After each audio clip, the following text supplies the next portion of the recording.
Alien Mothership off Daytona Beach, Scrambles U.S. Navy. My name is Bill.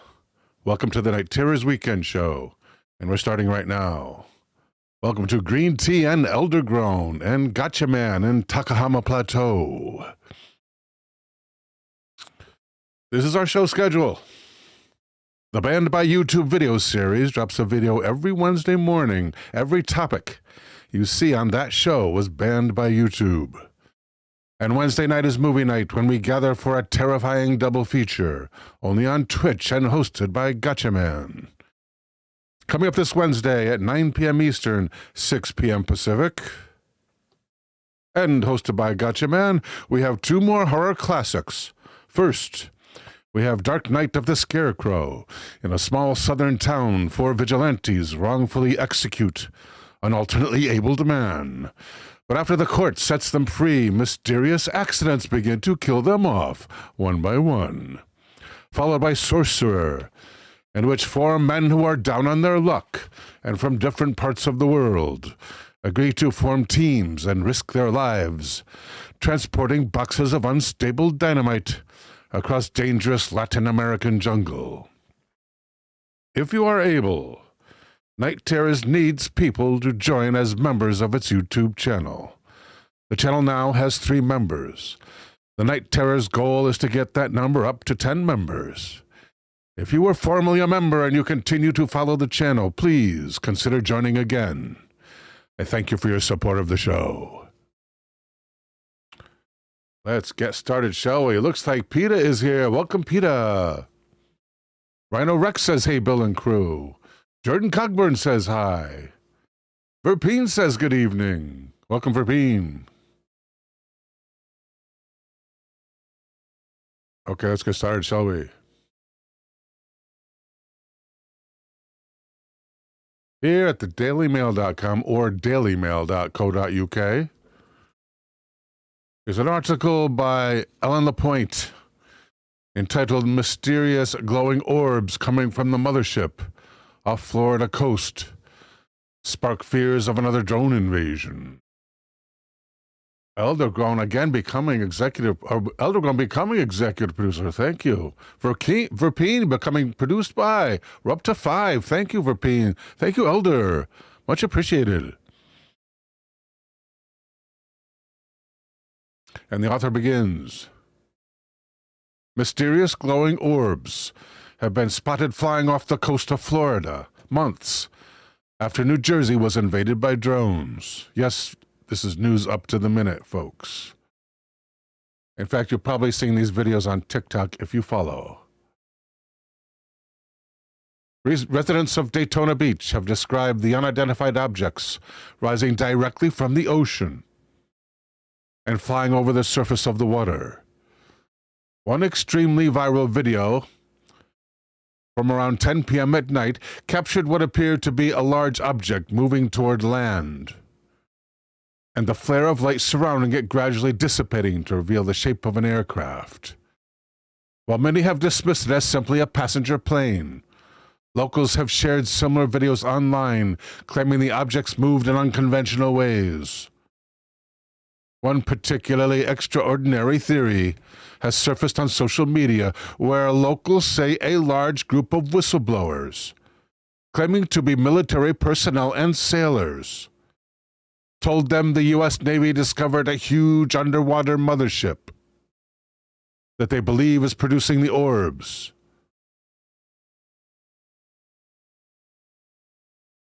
Apparently, whatever this thing is, one TikTok user explained, has sent numerous pulses of energy out and apparently knocked out power to a couple of the ships.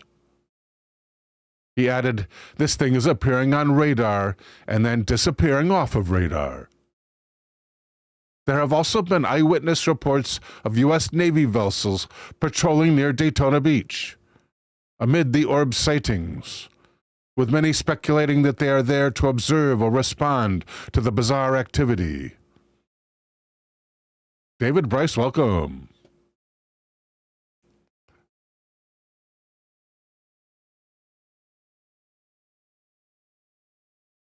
These reports are unverified, but after thousands of unidentified drones were reported throughout the U.S. just a few months ago, Floridians are concerned that the activity appears to have started up again in their state.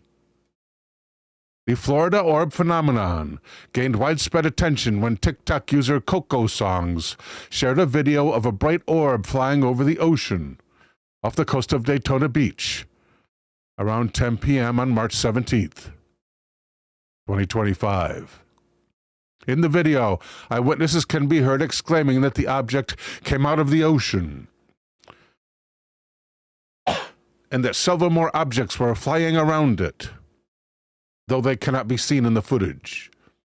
One eyewitness said, "We got real alien activity going on," while multiple eyewitnesses have said that they saw the orbs rising straight out of the water. No footage of them doing so has surfaced.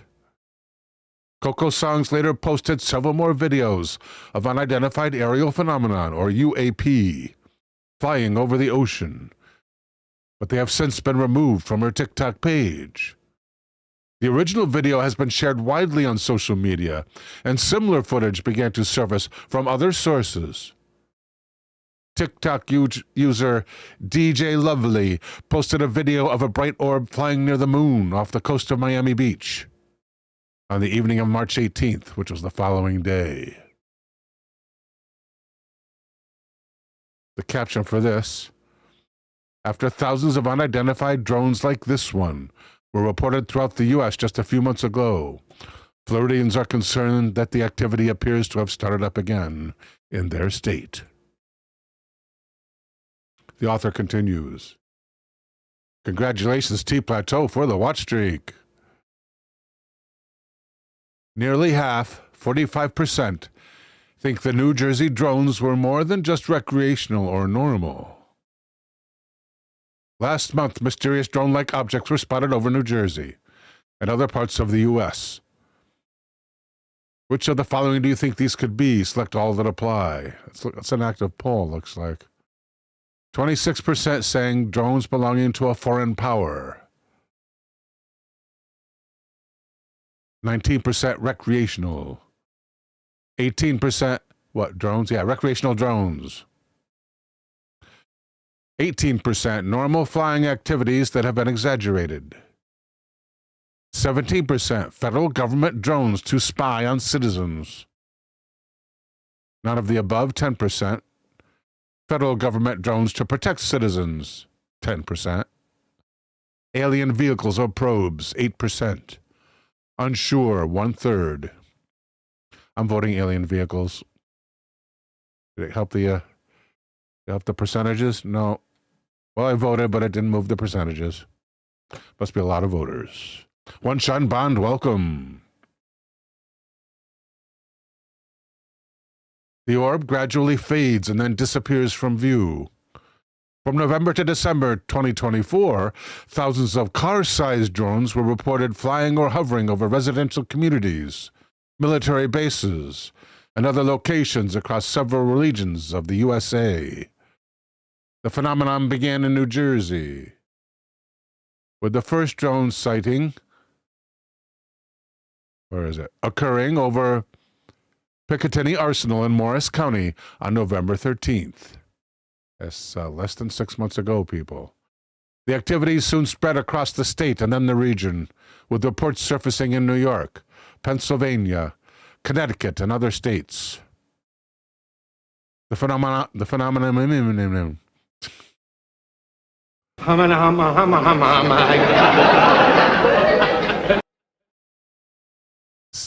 still can't see that working. The phenomenon eventually swept across the country. Drone reports emerged in several regions and over more military bases, sparking widespread panic. On December the 3rd, 2024, the Federal Bureau of Investigation launched an investigation into the activity. But by mid-December, they determined most of the sightings could be explained by normal aerial activities. Most. What's that, 80%? "We have no evidence at this time," said the FBI, "that the reported drone sightings pose a national security or public safety threat or come from a foreign nexus." The statement was jointly released with the Department of Homeland Security. But many state officials and concerned citizens were not satisfied and continued to report sightings and pressure the federal government for answers through January. Now, orbs spotted in Florida have raised concerns once again, and no one has been able to determine exactly what these objects are or from where they are coming. But it is possible that these strange lights have an extraterrestrial explanation.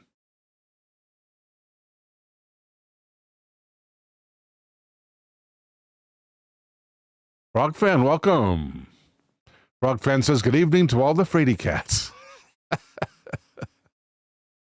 Hey, don't give me away. I've cultivated this image. I get scared when I'm reading this stuff, too. I was going to say a bad word, but this stuff. I get scared when I'm reading this, too. Oh, yeah, I get chills. And what do we have else? I think we have some Reddit comments on this same topic. What's going on off the coast of Florida? UFO sightings filmed from Daytona Beach, Florida, 3/17/2025. And the following days. The post is a resubmission. The previous version was removed for improper formatting. Location Daytona, Florida.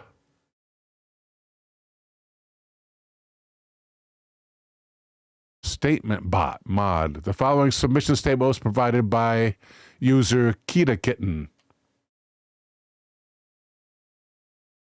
Description of sighting. This user, Coco Songs, submitted several videos showing large orbs of light above the ocean. She states they are emerging from the water itself, then hovering above it. I'm curious as to whether anyone has seen these videos or similar, and would like to share their thoughts, or whether there have been any explanations. There is quite a large discussion surrounding recent sightings in this specific area, and many mentions of the presence of whistleblowers and military officials. Some even mention the belief that a large craft or mothership has been found under the surface of surrounding waters. Links to other videos of the same event submitted by the same user.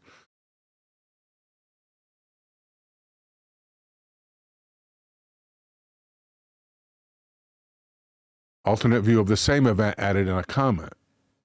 Yeah, that's from an alternate user. I think it's from a video from the following day of the same phenomenon. Frogfen says, I have listened to several podcasts where they discuss this, and many think these are the fallen angels and are Nephilim from Genesis chapter 6. Thank you, Frogfan. Topic from Verpine. Thank you, Verpine. How did you know I needed one? Thank you, V. Oh, that's a good one, V. Thank you.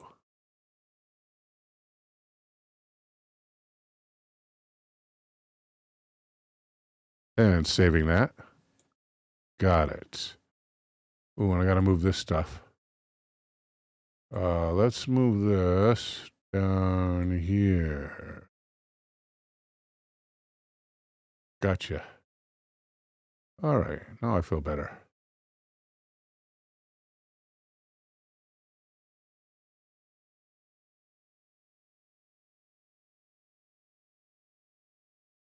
All right, we're just going to leave this up here. And thanks for waiting. Dead air. So what's going on off the coast of Florida? That's the last question in the post. I expected them to answer it. And the following post says, is this the one with multiple witnesses? It is, isn't it? That is correct, it is. Terrible Food says, I've witnessed it before at a different time. Here's the comment I left on this thread. That thread that was removed because of formatting problems. I am from Daytona Beach.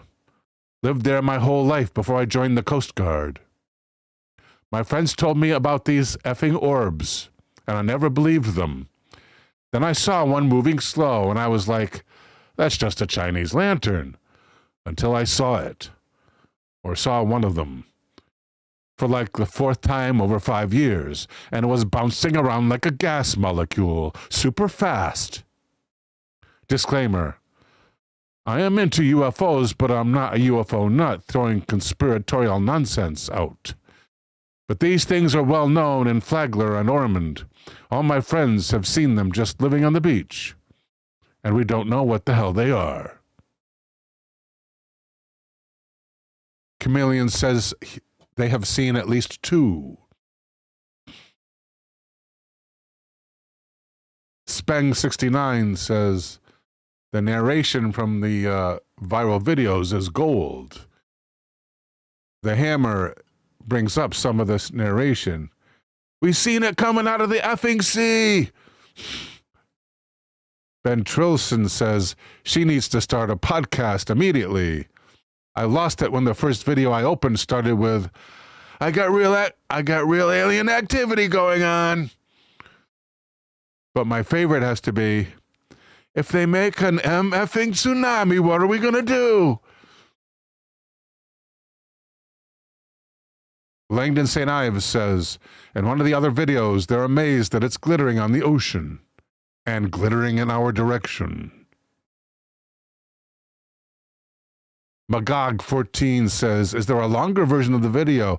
Did she watch until it left? Kita Kitten answers, I'm not aware of a longer video, but there are 5 more videos from the same user filmed during the same event. And one of the same event, but from another perspective and another user. Those are linked in the pinned comment. Yeah, above there, if you want to visit this. Just search in the subreddit UFOs. Search for Mothership. In UFOs, subreddit UFOs. Verpine says, if they make a tsunami, then Florida's in big trouble.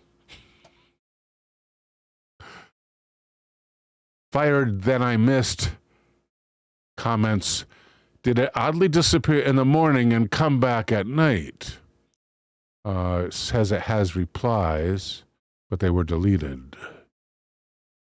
Cradox says, I loaded up Stellarium and set the time, date, and location.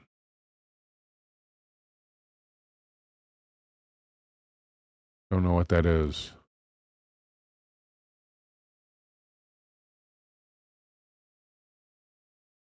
Snoo Recipes says, isn't the video about the thing that moves away to the right side of the moon? I'm confused on why everyone keeps talking about the moon when there's clearly another thing moving, which the camera actually follows to the end.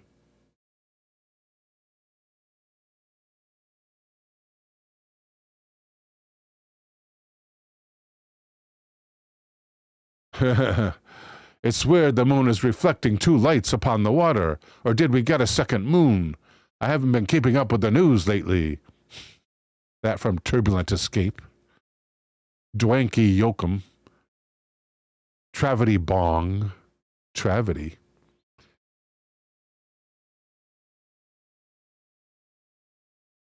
Travity complains ufology gets the crowdsourced treatment.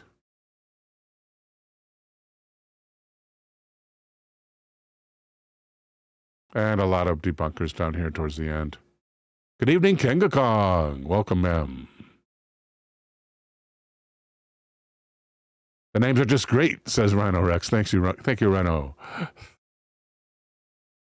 Mr. Beverly, welcome, sir. Yes, please do, Mr. Beverly. There are links in the description below. Mr. Beverly asks, can we still donate a couple dollars or even $1? Yes, please do. Please go. Feel free. It would be much appreciated. Links in the description below. All right, next up. It is 19 minutes past the hour, and our first suggestion is from Elder Grown, that is. To wit,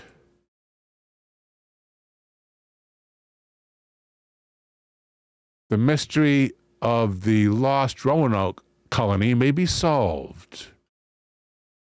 let's duplicate this and put that here. Yeah, let's do that.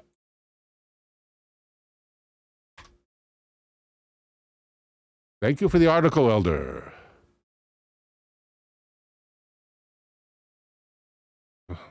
Roanoke. And this is at news.artnet.com. And it's written by Sarah Cascone. And Mrs. Cascone begins. Oh, wait, it's entitled, Archaeologists May Finally Have Solved the Mystery of the Disappearance of Roanoke's Lost Colony. And Ms. Cascone begins. In 1585, the English settlers reached the New World and established a colony on the island of Roanoke, now part of North Carolina, only to mysteriously disappear. The colonists' fate has become one of American history's most enduring mysteries. And now archaeologists have uncovered new evidence, suggesting the survivors splintered into multiple camps and assimilated into the indigenous population. Don't give away any spoilers or anything. Thanks to a secret message on a centuries-old map,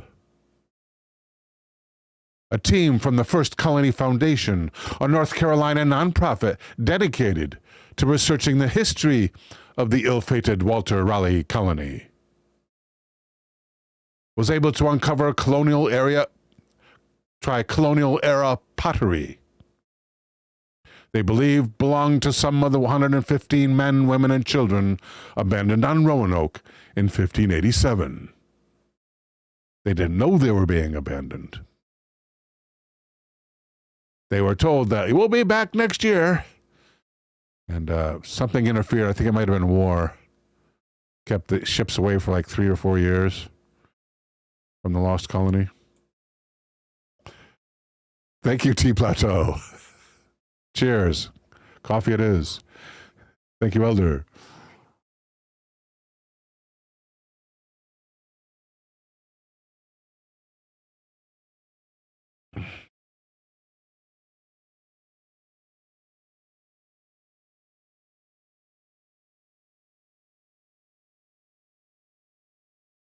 I've lost my place. Excuse me.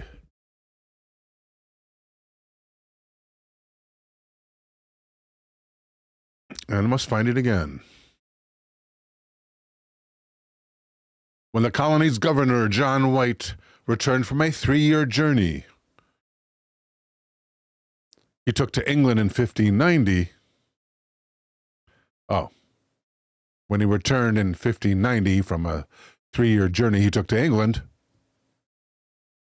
all traces of the settlement and its inhabitants had disappeared. I don't know about all traces.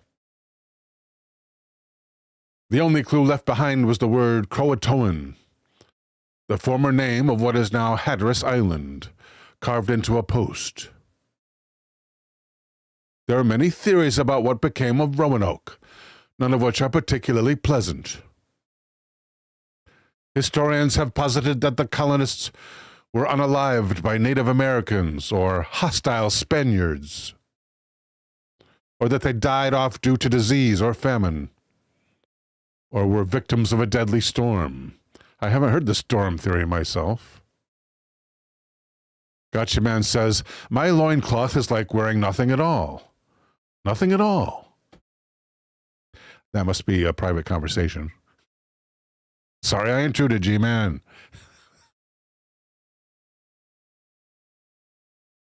But researchers uncovered a new lead in 2012 while examining a map at the British Museum in London that White had painted of the Elizabethan area. Let me try again. The Elizabethan era United States,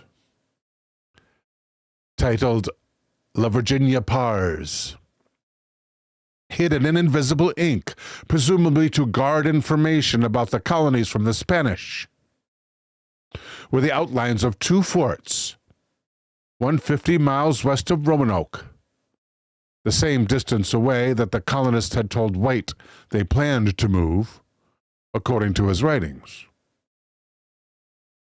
The First Colony Foundation's team of archaeologists, led by Nick Lapointe, set out to investigate the site in Bertie County, North Carolina, in 2015. Promisingly, the possible settlement was close to a Native American village called Metachem, typical of early European settlements.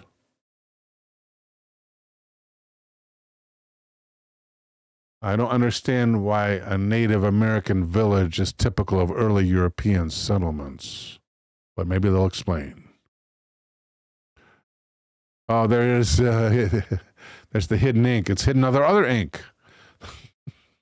There's the fort. And it's distinguished, of course, by its 4 sharp corners, from which the cannon were fired. There were no signs of a fort, but just outside the Indian village wall, the archaeologists found 24 shards of English pottery at what's been dubbed Site X. Ground-penetrating radar revealed another possible dig site 2 miles away.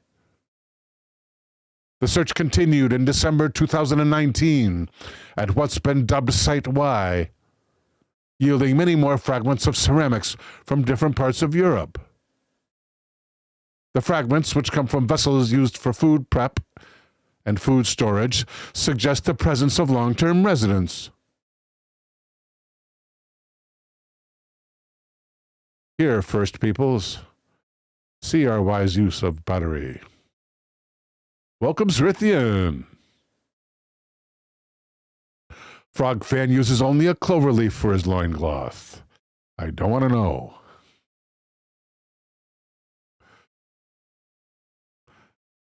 William Kelso, Emeritus Director of Archaeology at Jamestown, said in a statement, "What has been found so far at Site Y in Bertie County appears to me to solve one of the greatest mysteries in early American history. The Odyssey of the Lost Colony. Although the experts have not ruled out the possibility that the artifacts may have been left behind by colonists from Jamestown, founded much later in 1607, Lapointe is confident that his find is evidence of a group of relocated Roanoke colonists." Thank you, Elder. Elder says the proximity was typical.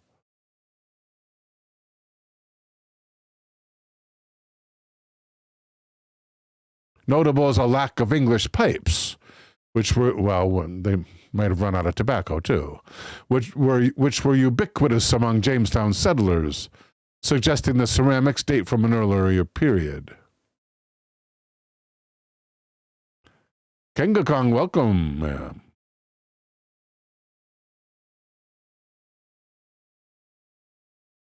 Here the caption says, "We are very confident that these excavations are linked to the Roanoke colonies. We have considered all other reasonable possibilities and can find nothing else that fits the evidence." A rep told ArtNet News in an email, "The excavations begin to reveal where the colonists went to live and how they tried to survive in the New World." Protect your grass when you're excavating. But not everyone is buying this explanation for the colony's ultimate fate. Welcome, Ryu 1972. Ryu says good evening to everyone. Charles Ewan, an archaeologist at East Carolina University, told National Geographic, "I'm skeptical. They're looking to prove rather than seeking to disprove their theory, which is the scientific way." Crowman, welcome, sir. Colin is here. Master composer. Another theory about the colony is that the settlers moved to Croatoan. Maybe they did at first. Hence the apparently not so cryptic note. After all, Bertie County was the heart of enemy territory, according to Scott Dawson, co-founder of the Croatoan Archaeological Society. Quote, "It is the last place they would go.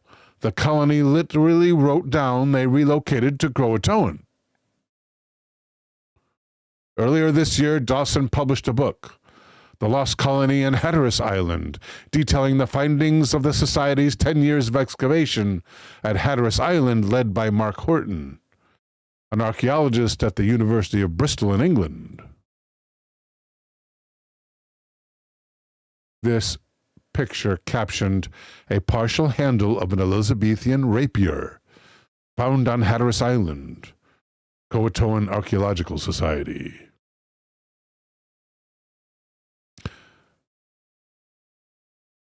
Quote, "Basically, the historical evidence says Hatteras is where they went," Horton told the New York Times in September. He is preparing a peer review, battling archaeologists here. He is preparing a peer-reviewed study presenting his findings on the island, which include a rapier hilt, late 16th century gun hardware, and a slate writing tablet fragment.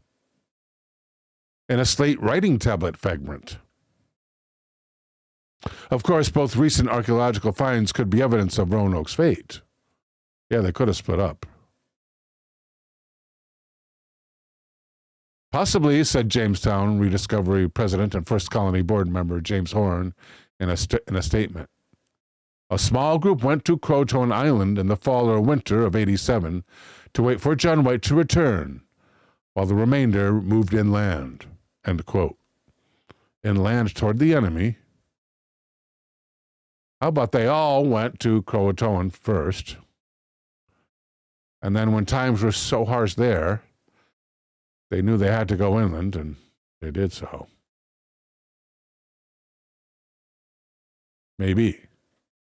Next up, a suggestion from Green Tea at 32 minutes past the hour. By the way, thank you, Elder, for that link. That's the fastest way to do it. And Green Tea would like to know,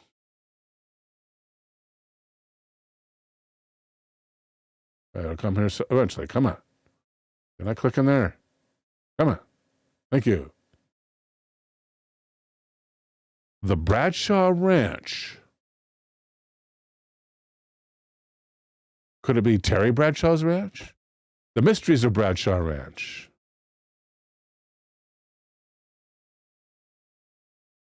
Looks like there's a movie about it already. Where's the original? Where's the basis of the movie?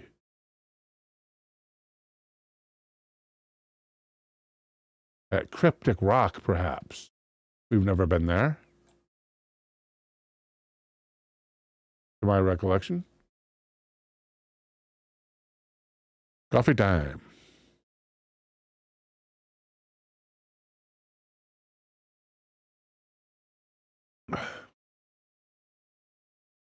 Oh, no, it's a review of the movie. No, thank you.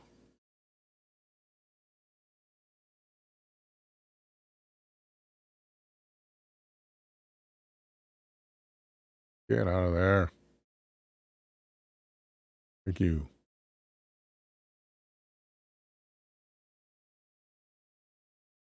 Here it is. Bradshaw Ranch at Above the Norm News. I wonder if this is new. I never heard of Above the Norm News. In an article by David Freeman entitled Bradshaw Ranch, Arizona's Epicenter of Paranormal Phenomenon. From December of this past year. And Mr. Freeman begins.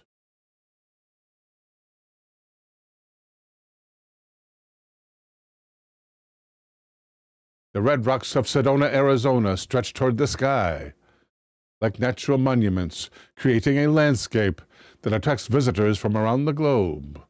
Among these striking formations, specifically located off Highway 89A, near the Coconino National Forest boundary, lies a 90-acre parcel of land that has generated intense interest from UFO researchers and paranormal investigators.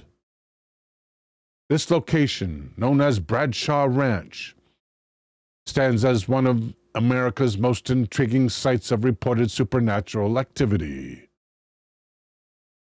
Bob Bradshaw, a successful photographer and location scout, purchased the property in 1961 for $250 an acre. The ranch, which is situated perfectly among Sedona's distinctive red rock formations, quickly became a prime filming location for Hollywood productions. Western icons like John Wayne, Barbara Stanwyck, and Elvis Presley walked these grounds during its heyday as a movie set. Notable productions filmed at the ranch including The Karate Kid Part 3, obviously the best Karate Kid movie, Angel and the Bad Man from 1947. It wasn't that one of those risque ones? And dozens of television westerns from the 1960s through the 80s. During its early years, the ranch operated as a working cattle operation, alongside its role in film production. Yeah, you can't depend upon Hollywood for steady work.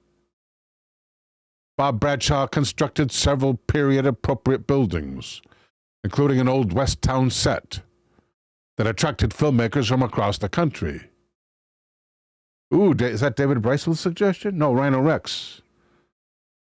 Sorry, your name was in Midnight Blue, so I almost missed it. Thank you, Rhino. We're going to need it, too.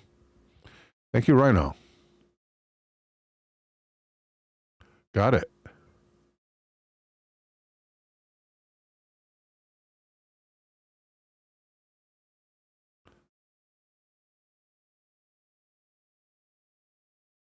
Lost my place again.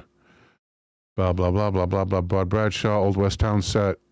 His keen eye for photography and understanding of Hollywood's needs helped transform the property into one of Arizona's most sought-after filming locations. The transformation of Bradshaw Ranch from film set to paranormal hotspot occurred gradually.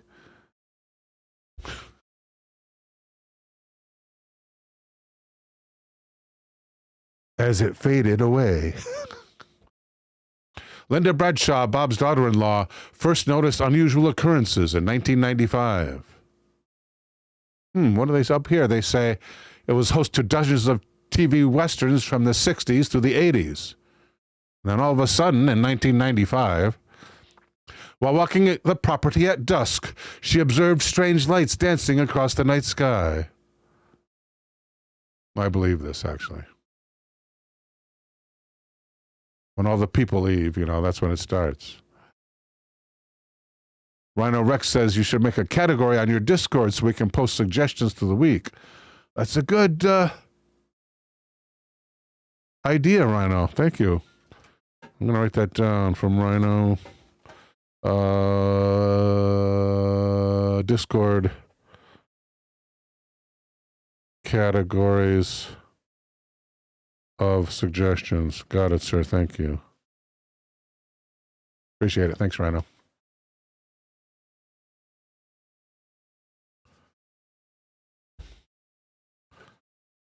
Initially dismissing these sightings, the frequency and intensity of unexplained phenomena increased dramatically over the following months.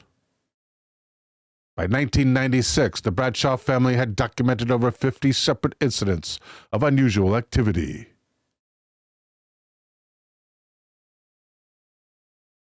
Strange lights danced across the night sky. Unexplained figures moved through the property, and mysterious orbs appeared in photographs. These incidents marked the beginning of a period that would permanently alter the ranch's reputation and ultimately lead to its acquisition by the federal government. The documented instances of unusual activity at Bradshaw Ranch spanned 3 decades. Numerous eyewitnesses, including local law enforcement officers, film crew members, and visiting researchers, reported seeing UFOs performing maneuvers that defied conventional aircraft capabilities. These aerial phenomena often manifested as bright lights, executing precise patterns across the night sky. stopping abruptly, changing direction at impossible angles, and accelerating at extraordinary speed. In March of '97, during the famous Phoenix Lights incident, the ranch became a hotspot of activity. Multiple witnesses reported seeing a massive V-shaped formation of lights moving silently across the property. The sighting coincided with one of the largest mass UFO sightings in American history, as thousands across Arizona reported similar observations. Frogfan with a link. Thank you, Frogfair.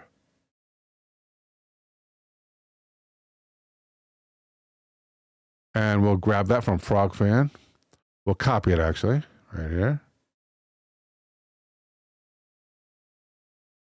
Hopefully we'll be able to get to it. I can't guarantee it, Frogfan, but I'm going to try like hell to get to that for you.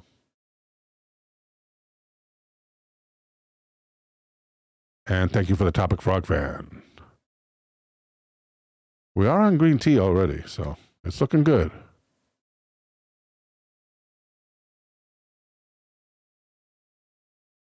No worries. Thank you, Frogfan, for understanding. And copying over here, got to rename it with Froggy's name. And rename Frogfan. Got it. Good.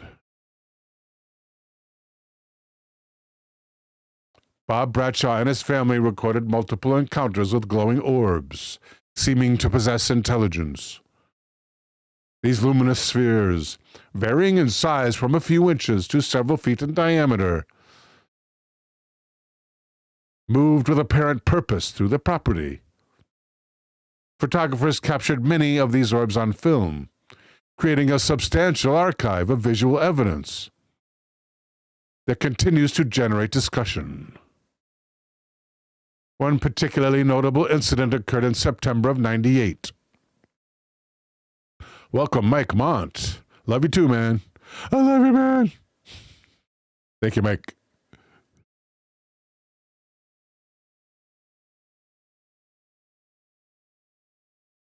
When a film crew preparing for a commercial shoot captured unexplained orbs on professional equipment. The footage, examined by multiple experts, showed several glowing... They're lucky they didn't get their hides tanned for that one. The footage, examined by multiple experts, showed several glowing spheres moving in formation before disappearing into the rock face of a nearby cliff. No evidence of conventional lighting or natural phenomena could explain the recording. The ranch's reputation for strange occurrences extends beyond aerial phenomena. Multiple visitors reported encounters with unexplained entities. These sightings include shadowy humanoid figures that appear and vanish without warning, and creatures that match no known wildlife species. Some witnesses describe seeing these beings phase in and out of visibility, leading to theories about potential dimensional portals on the property. Welcome to Rage Against the Machine. Good to see you, Rage.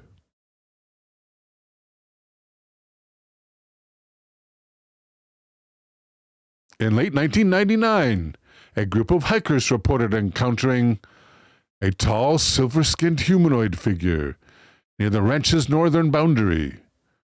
The entity reportedly moved with unusual fluidity before disappearing into thin air. Similar reports emerged over the following months, with witnesses describing beings that seemed to shift between solid and transparent states. Local UFO researcher Tom Dungo recognized the significance of these events and collaborated with the Bradshaw family to document their experiences.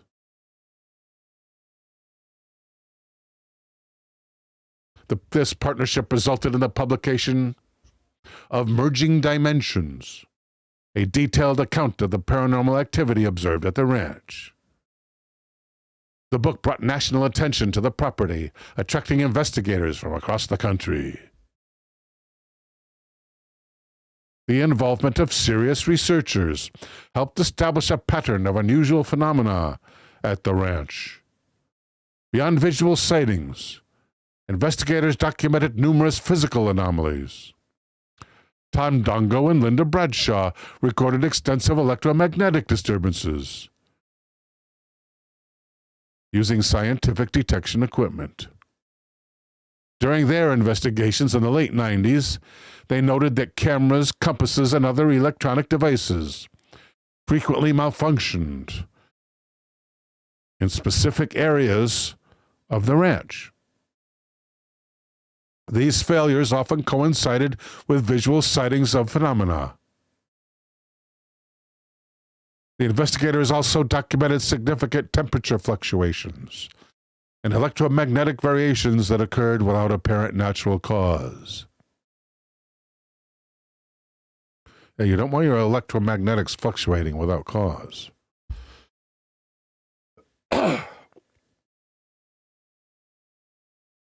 Green Tea asks, I wonder if anyone ever recorded the dates and checked to see if there was any correlation to old stone circles. Good question, Green Tea. I'm sure they recorded the dates, but whether they checked that correlation. Good idea. David R. says, good to go, I subscribed. Thank you, David. Have a good one. Rage says, crop circles are a trip. It's Rage Against the Machine.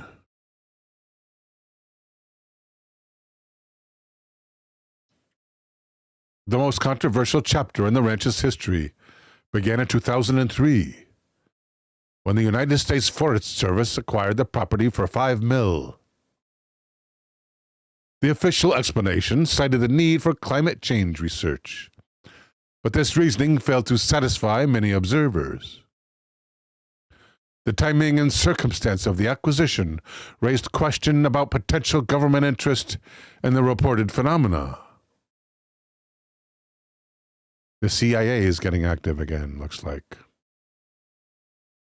Just weeks before federal acquisition, multiple witnesses reported seeing black helicopters conducting low-altitude flights over the property. Local residents documented unusual vehicle traffic, including unmarked white vans and military vehicles, though official sources never confirmed these observations.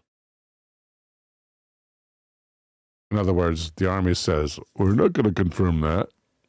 That's official sources, right?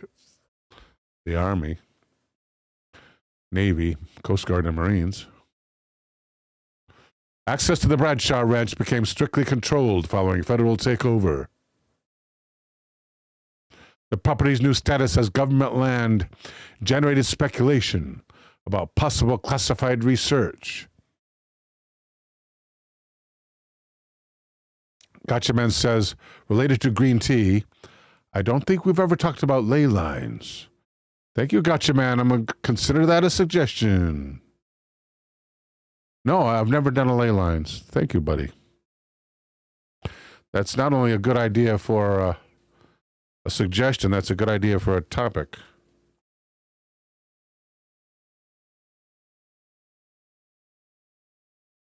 I'm going to make a note. That's from the G-Man. Thank you, Gotcha Man. By the way, coming up this Wednesday and hosted by our own Gotcha Man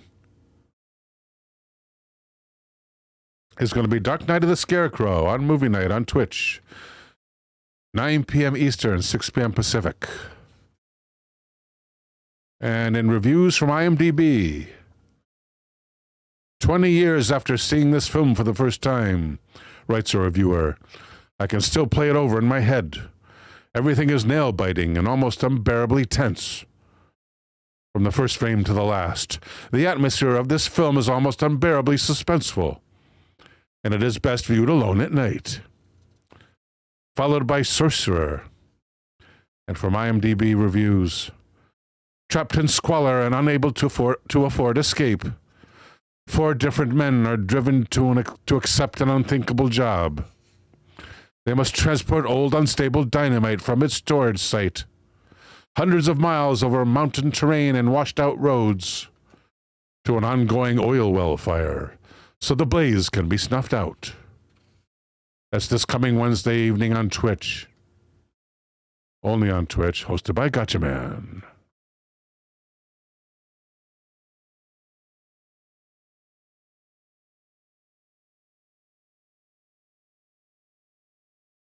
The scientific community has attempted to analyze the documented phenomena at Bradshaw Ranch through conventional frameworks.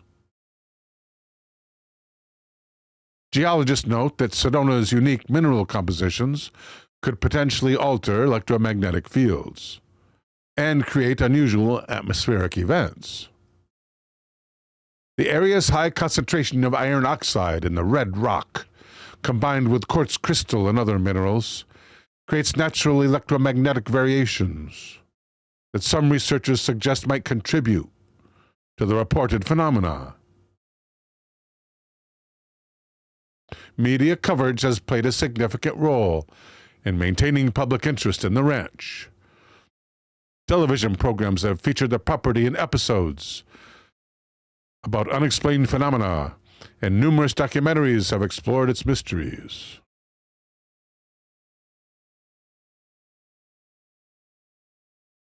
The ranch's story has resonated with audiences fascinated by locations associated with UFO sightings. Frogfan says ley lines is a great topic. Wait until we discuss the sites that are along the 33rd parallel. Very suspicious for something.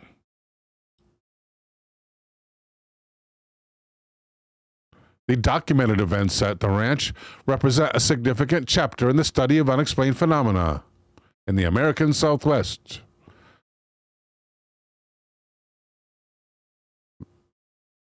This is like a 3-paragraph wrap-up here, which is, welcome, Philip Blair. Philip Blair says, I am not a sorcerer. Welcome, James Anderson from Taft, California. Thank you, Green Tea, for the suggestion. Coming up, a suggestion from Takahama Plateau, who just now reminds us that Perth, to which she is very near, is on the 32nd parallel. Regard Rod says, love the show. Love you too, buddy. I love you, man. I love you, man. Thank you, Regard Rod.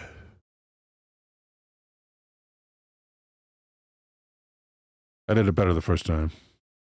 So at 53 minutes past the hour, it is a suggestion from T Plateau.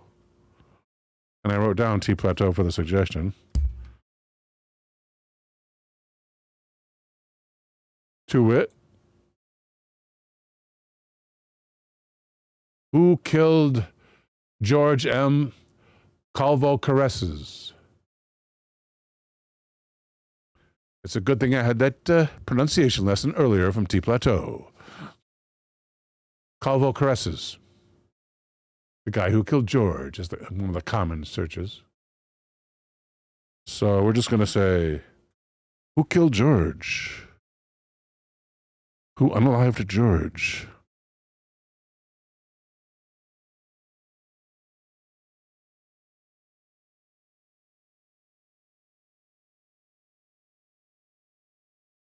At now 54 past the hour, we'll say 53. Search.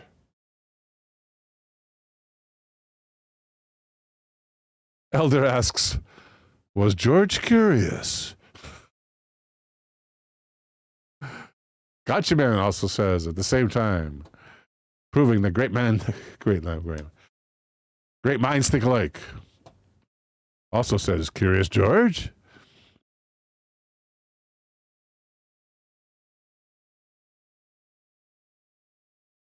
Why is it not here immediately? Did I not search for it? Search. Got the same thing. Why is it giving us all these nonsense? Oh, here we go. There's an article at ConnecticutHistory.org.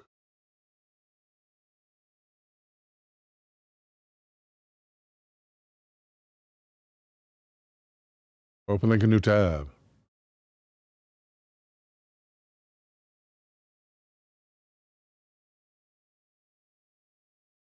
At ConnecticutHistory.org is a story by Tasha Caswell, entitled Murder on the Map, The Mysterious Death of Captain George M. Colvocoresses. That's my little trick to remember how to pronounce it. Calvo like Volvo. And Ms. Caswell begins.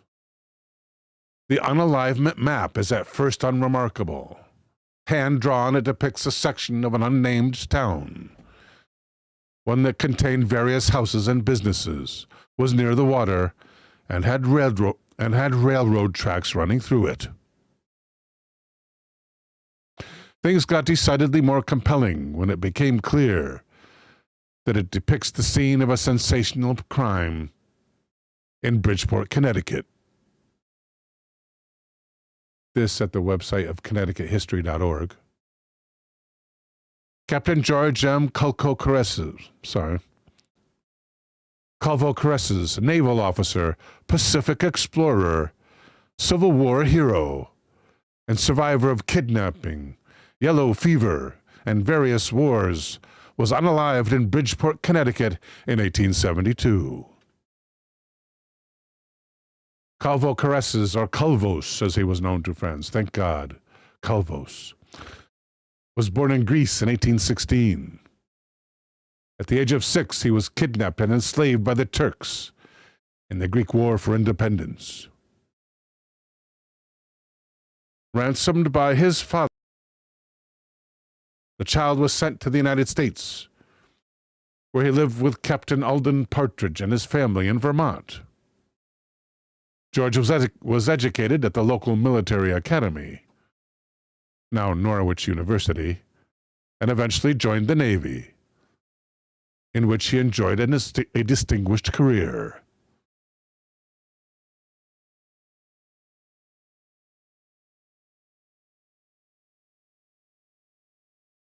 Oh, that's too bad, Rage. Thanks for the report. We can't use it as a suggestion because it's political, but I appreciate the report, Rage Against the Machine. Thank you. You can check out some recent news on if you want to look at YouTube chat there from Rage.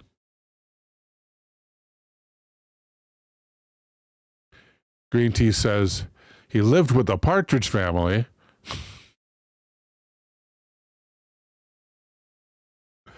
Yes, he did. Danny was obviously my favorite character on the Partridge Family.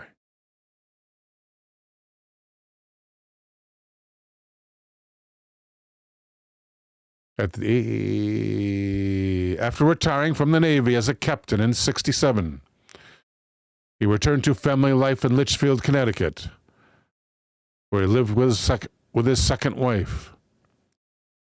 On June the 3rd, 5 years later in 1872, George was traveling to New York City. New York City? Audacity says good evening to all. Welcome, Audacity.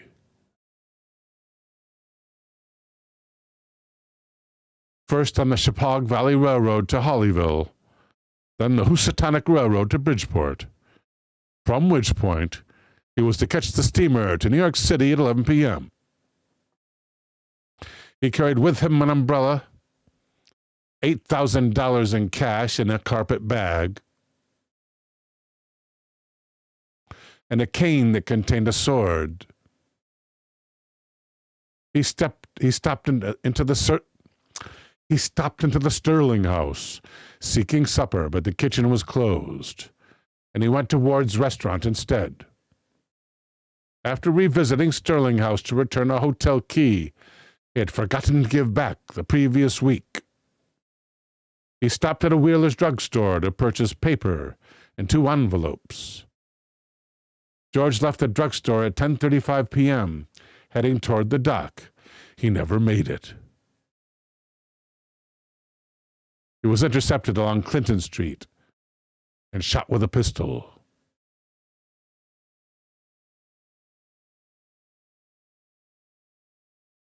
The map shows the location of his prone body on the sidewalk of Clinton Street next to his cane and umbrella. Here it says this, and we're going to take a close-up look in a second.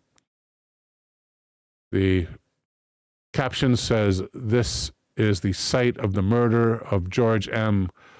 Colvocoresses, Bridgeport, Connecticut. Drawing by an unknown draftsman, 1872. This detail of the unalivement map shows where Colvocoresses' body was found." Let's look at that in a new tab. Yeah, that's going to be really low res, but there is, you can barely see the body shape here. That looks like his legs right there. That looks like his arms. If that's correct, it looks like he was found on the sidewalk with his head on the sidewalk, but a foot and most of one leg lying off the sidewalk into the street, which, who knows, may have been cobblestone back then. That's as large as I can enlarge it. You have the names of the owners of the house. Nice touch.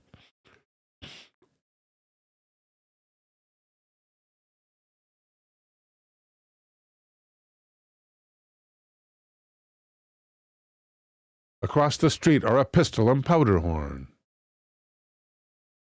while the empty carpet bag is some distance away near the dock. At the bottom of the map are two projections of the trajectory of the bullet, one from the side and one from the top. There is a second map, also hand-drawn, that depicts more of Bridgeport, showing the businesses Calvos patronized on the night of his death. Gotcha Man says, "Victim of a drive-by." This is for Tupac, George. The route he was taking when he was killed, and the steamboat which he should have boarded. The only confirmation that this map, which does not show the location of the body or the trajectory of the bullet, is connected to the murder, is an inscription on the bottom right, which reads, "Carpet bag, 300 yards south of South Avenue." George's killer was never caught. Green Tea says instead of a drive-by, it's a gallop-by. George's unaliver was never caught, and though numerous theories were floated over the years to explain what happened that night, the crime was never solved. Along with the $8,000 in cash, another $80,000 in stocks was presumed to have been stolen. The money was never recovered, and no one was ever charged with killing the captain. He was carrying $8,000 cash. Now, in 1872, what was that worth? Let's ask AI.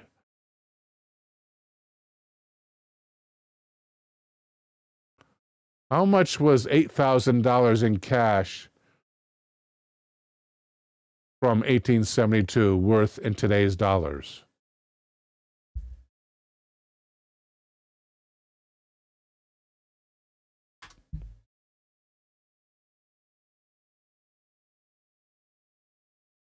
Only $200,000. I'm a little surprised, but that's what they say. $200,000 in 2025 dollars. If you consider economic power or income value, it could be several times, however, probably closer to $500,000. It really depends if you mean just basic inflation or real-world buying power. I'm talking real-world buying power, man.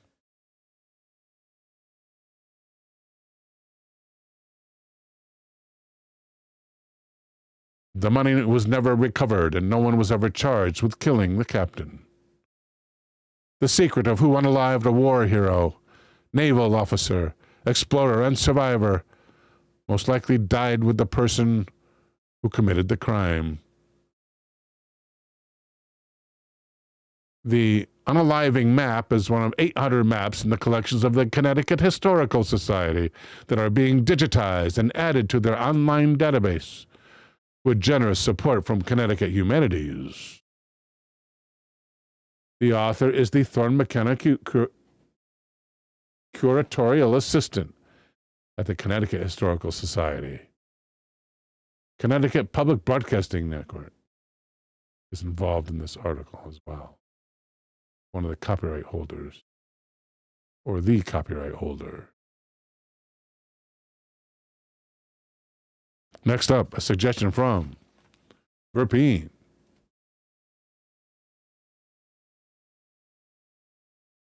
And that is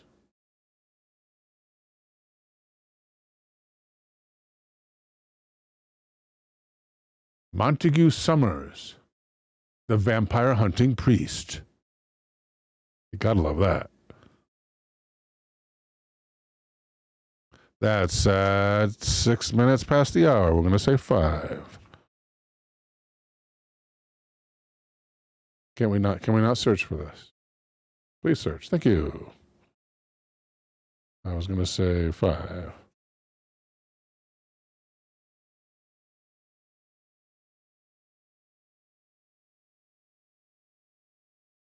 We have a Montague Summers the Vampire on eBay. Why would it be on eBay? Montague Summers from Wikipedia.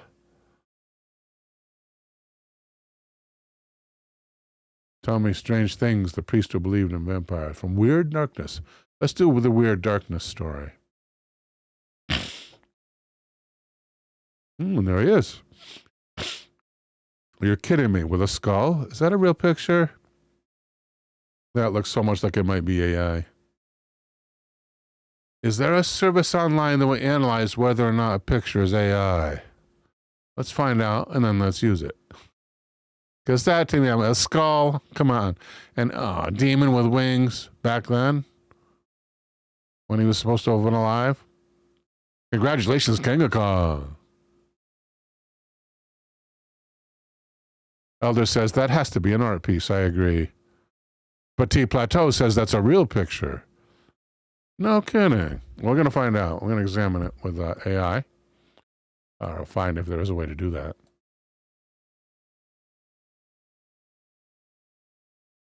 Where do I analyze online for free a picture that I suspect to be AI generated?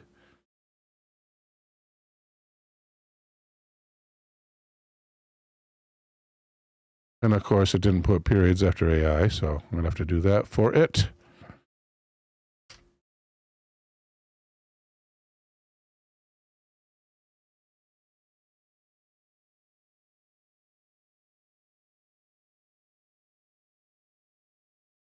For evidence that it was generated by AI.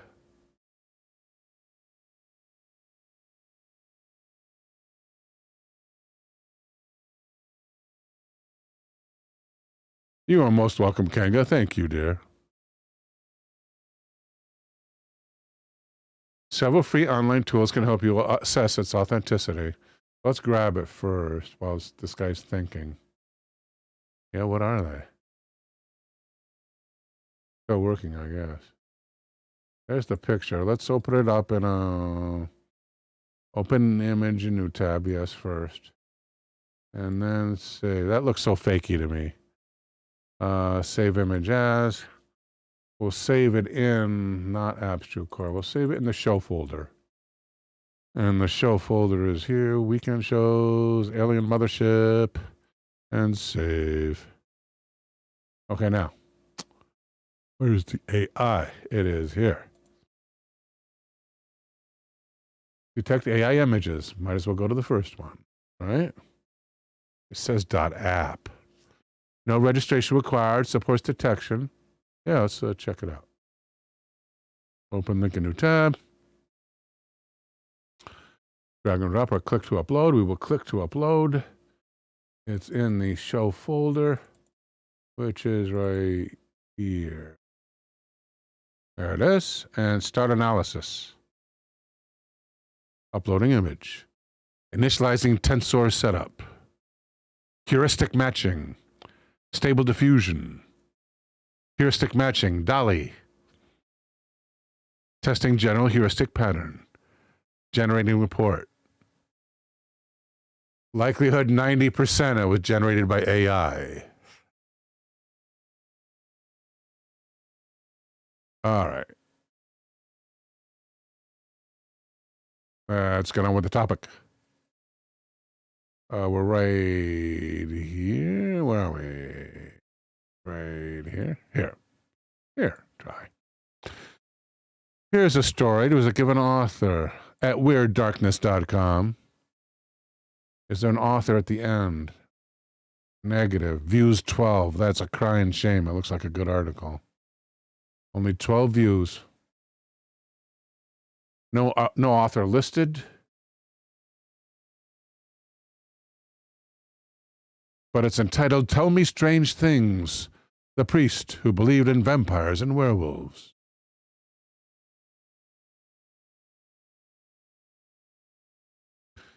He dressed like a 17th century priest. Dressed like? Augustus Montague Summers was born in 1880 in Clifton, a pleasant neighborhood in Bristol, England. He was the youngest son of 7 children. Was he the 7th son of a 7th son? In a respectable religious family.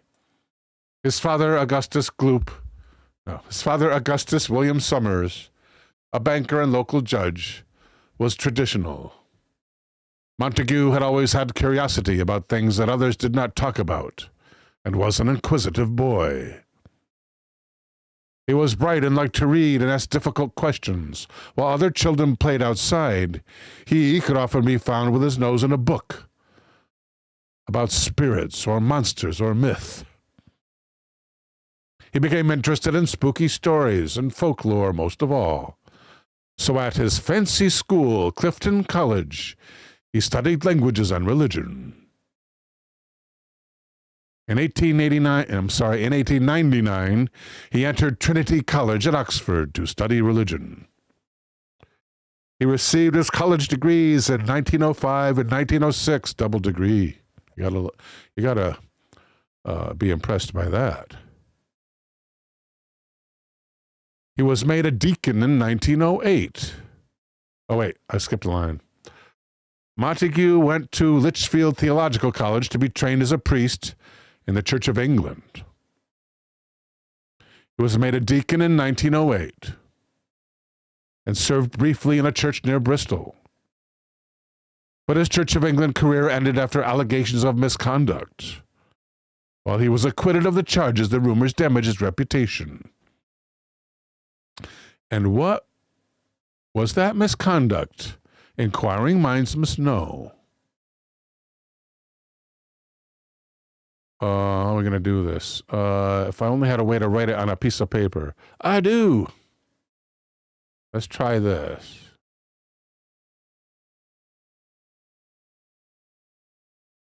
We'll do the AI question beforehand. Of what misconduct was Augustus Montague Summers? Let's do a word wrap here. Format word wrap. Thank you.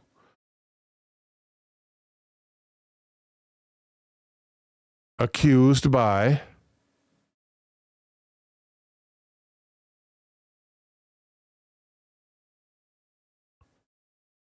the Church of England.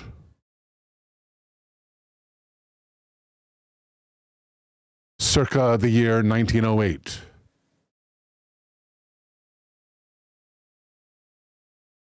Circa means around, on or about. Means around 1908.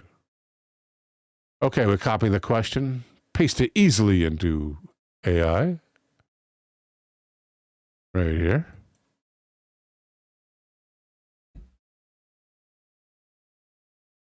was never formally charged by the Church of England with misconduct. However, there were serious rumors and controversies surrounding him at the time. Multiple rumors and multiple controversies. Summers was ordained as a deacon in 1908, but he was never ordained as a priest, which was unusual. Huh.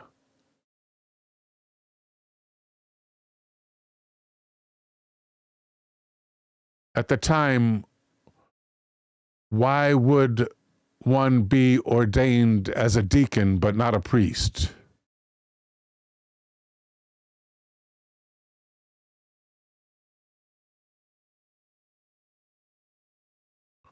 It's actually really important for understanding Summers' situation.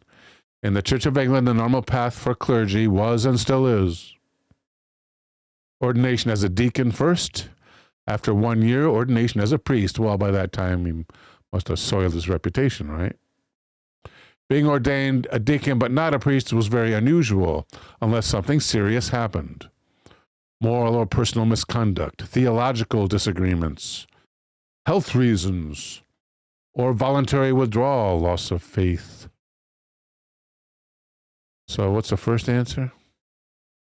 According to biographers, he faced allegations related to inappropriate behavior involving younger men. Though the exact nature of these allegations is unclear and not well documented, these suspicions were serious enough that his clerical career essentially stalled. Yeah, it was illegal, right? In Britain until when? Let me ask.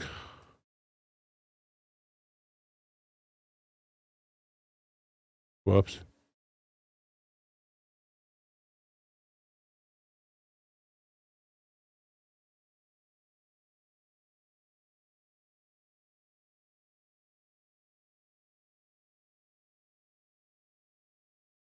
Until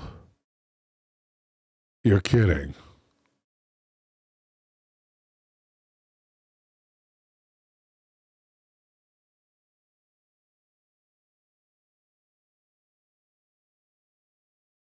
The year 2000 was when the age of consent was equalized for all parties. Same-sex marriage become legal in 2013. That's insane. Back in 1967, such acts were partially decriminalized. But when you have younger people, young adults who don't know what the score is, yeah, that's not good. So we know the answer to that question. Where's the man? I'm thinking here.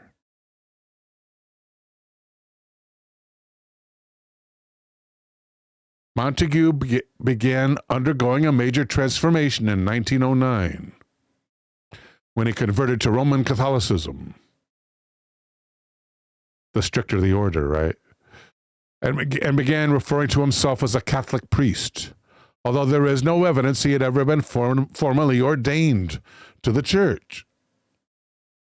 He awarded himself the grandiose title Reverend Alphonsus Joseph Mary Augustus Montague Summers, and wore his clothes like a 17th century priest. Oh, in other words, it was in the early 1900s, but he wore vestments from the 1600s, or that reflected the style of the 1600s. In a long black robe, a wide-brimmed hat, and a flowing cape with glasses, he looked pretty impressive. Montague earned his living teaching Latin and English.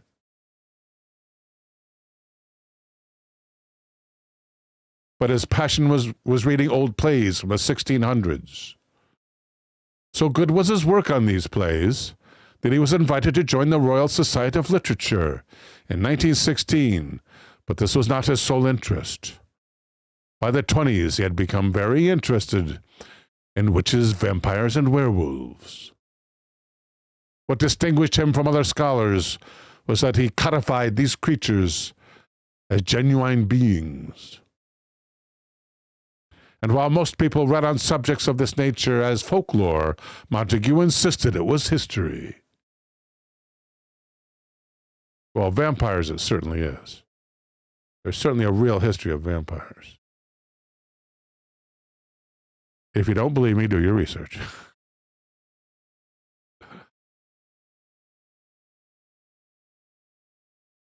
I'm not saying there were vampires, but there's a real history of vampires.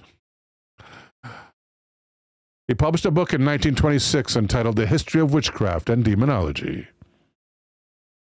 Ooh, let's take a look. The History of Witchcraft and Demonology. 1926, huh? Let's look for pictures for that. 1926. There, it's a common search.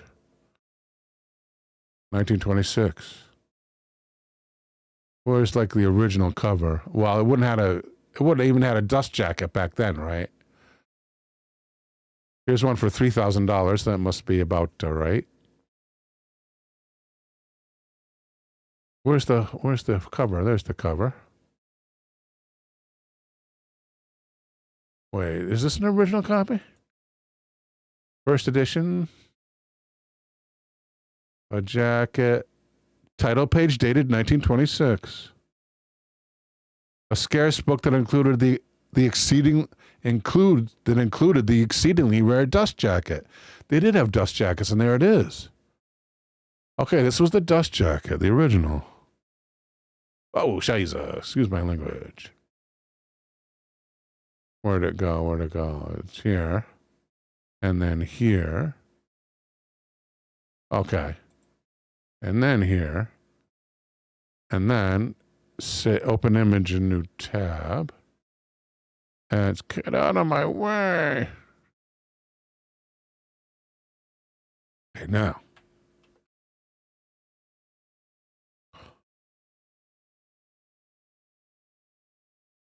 This volume takes a well-defined place in the history of civilization, principally as a study of medieval beliefs. Under the heading of witchcraft, the author includes sorcery, black magic, necromancy. But for those who don't know what necromancy is, necro meaning dead, is the raising of the dead. Occult divination, Satanism, and every kind of malign occult art. They wrote pretty good dust jackets back then. The dark reality and terrible aspects of the subject, and the immodesty of the witch cult are neither shunned nor extenuated. Those writers who have treated the witch as a kindly old woman, shrewd and with a knowledge of healing herbs, are refuted. The witch is revealed in her true colors. Those who live through evil, a social pest and a parasite, the devotee of a loathly and obscene creed, an adept at poison, blackmail, and other creeping crimes, a minister of vice and corruption, battening upon the foulest passions of the age. So the review is concentrating mostly on the witch, I guess. A chapter on the witch in dramatic literature is a novel feature of the volume. A very full bibliography is included. A companion volume treating the epidemic of witchcraft is as it appeared in particular countries. Is an active preparation. So if it has a nice bibliography, can we see the bibliography? And that would be at perhaps internetarchive.org, which is where we go for normally. We could go here, I guess. Yeah, we'll go here. Normally we will use it for researching old websites. But we can also go to the archive itself. search for the name of the book, which is here, The History of Witchcraft. Not Wayback Machine, no. Search down here, please. Go.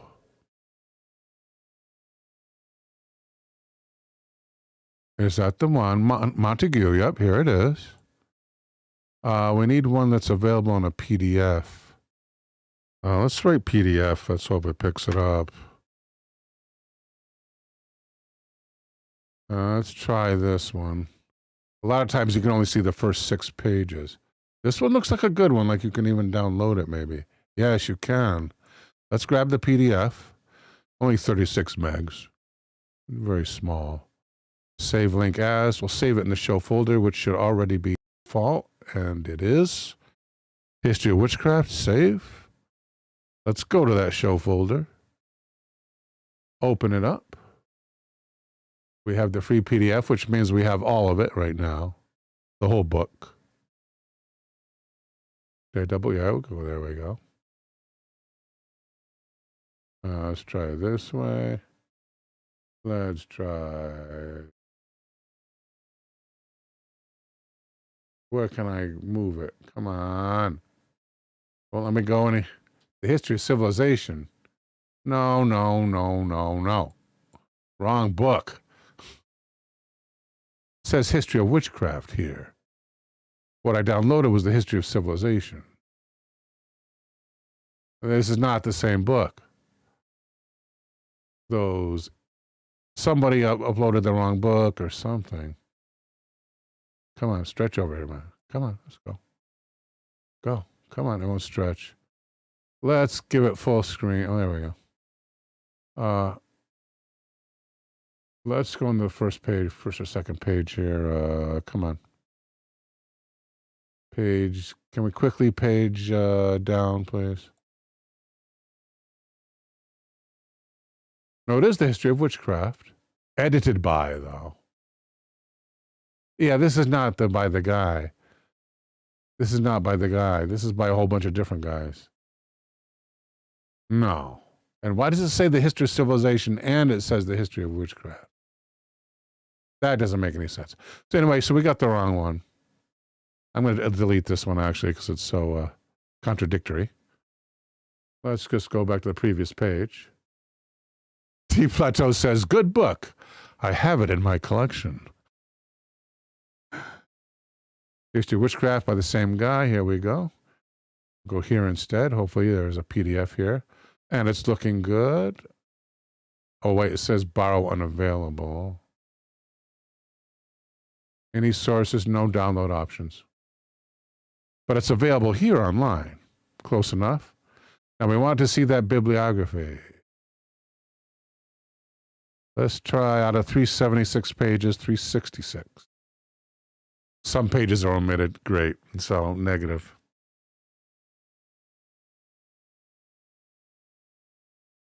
And no downloadable versions. I tried to find some downloadable science fiction books last night here on the archive. Took me a long, long time to find 2 of them. Here's another one. Published. At the Public Library of India.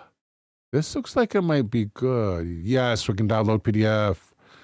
It's being 31 megs, and it's a good thing that is a different size than the other one, which turned out to be wrong. Saving PDF. And now we should have the original complete in PDF form. Let's find out. Again, the History of Civilization. Why is it the same thing? And there's a whole bunch of different articles by a whole bunch of different people. History of Medicine, History of Money, History of Witchcraft by Summers. Well, maybe that's why.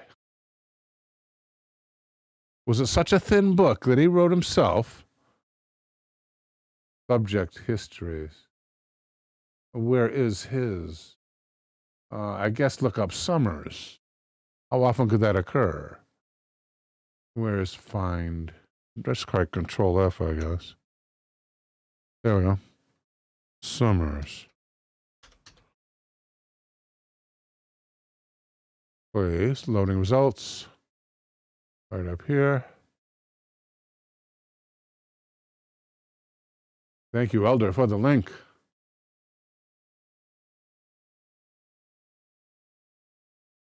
Thank you, buddy. Let's go to that bibliography. We can abandon that other thing. And we can probably download this as well. Yes. Elder, you were the man. Actually, a copy here. Delete this. It's open in Adobe. We got to get rid of Adobe. Goodbye. Try again. Good. And paste the original title. Save. We now have a copy, courtesy of Elder. Thank you, Elder. And let's go to that bibliography. Is it down here? I want to see what books he was using as references to write his book in 1926. And it's still loading.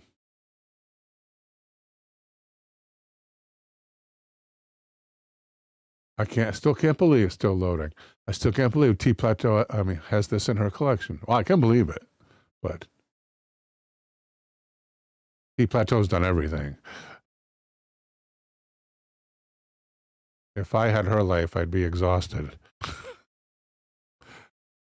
These are advertisements of other books by the same publisher. These are not the bibliography. So we'll go, where do we go? Back, volumes published.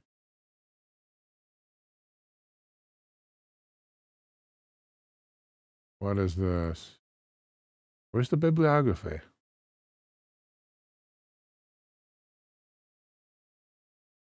This is an advertisement evidently for the history of civilization, which we were just looking at. There's the index. Ooh, index might be interesting as well. Where's the bibliography? There we go. Spiritism. Books from 1852. Lots of things just listed under people's names. Books from 1920, 1902, 1923. So pretty much contemporary. 1854. That was an old one. Index. Ramses II. The Red Book of Appin. The Cultus of Relics. The Religion of the Manichees.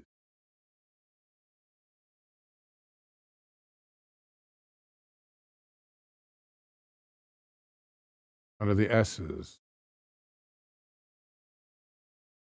Dances at the Sabbath. Diabolical Sacrament of Salem Witches. That I gotta see. 146 to 147. Enter page. All courtesy of Elder. 146, we have to add about 20 pages. 166 we'll add.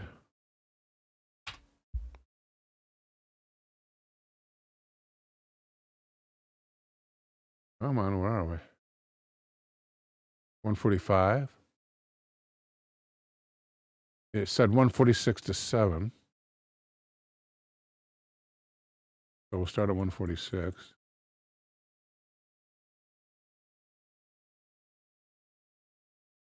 What appears extremely surprising in this connection is the statement of Cotton Mather, inventor of the cotton gin, that the New England witches met in hellish rendezvous, wherein the confessors do say they have had their diabolical sacraments, imitating the baptism and the supper of our Lord.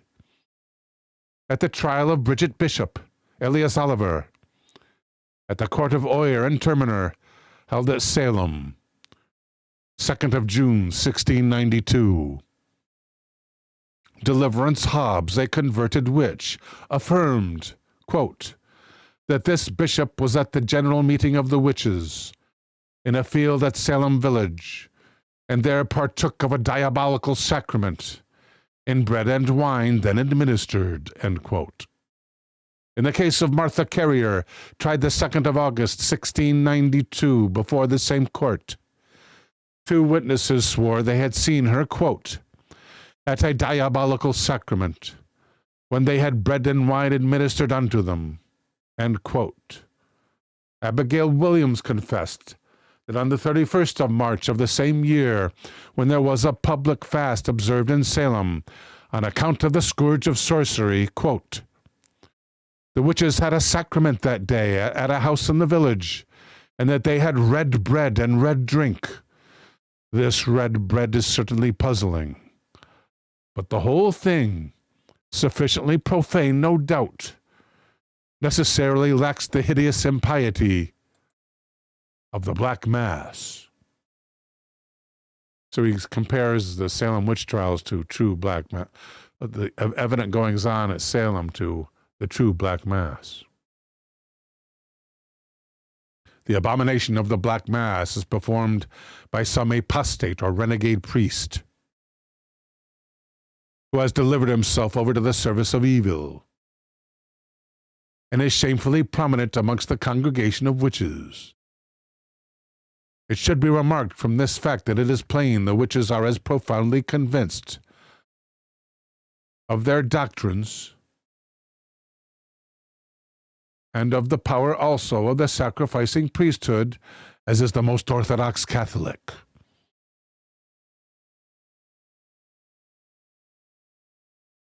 Those doctrines being transubstantiation, the totality, permanence, and adorableness of the Eucharistic Christ, and the power also of the sacrificing priesthood. Indeed, unless such were the case, their revolt would be empty. Okay. Wow. What else do we know about this dude? Montague argued that witches did exist, and that many of those on trial for the crime of witchcraft in the past had actually committed the crime. He opposed modern scholars who argued that witch trials were little more than mass panic or a means to repress women unfairly. Instead, he thought Satan was using real witches. Montague translated an early volume, the Malleus Maleficarum, the Hammer of the Witches, a guide to witch-finding and witch-punishing, which dates back to the 1440s. This was the first time this book was ever translated into English.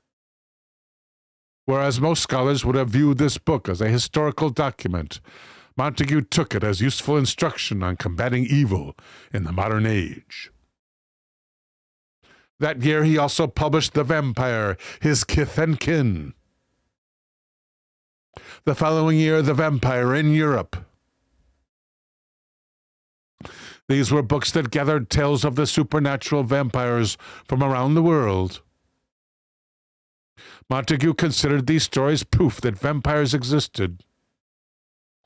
He wrote about burial practices, means of spreading vampirism, and methods of destroying vampires, like he was drafting a science textbook.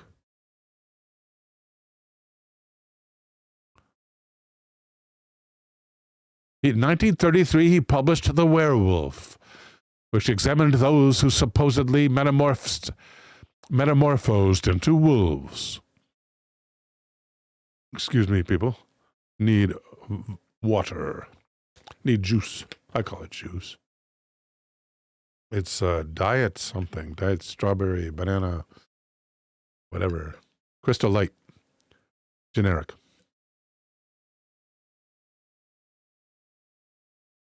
It's the strawberry orange banana. Gotcha Man said, red velvet cake. The most evil of cakes.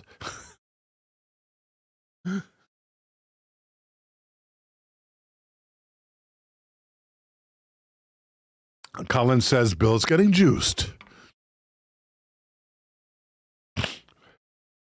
Excuse me.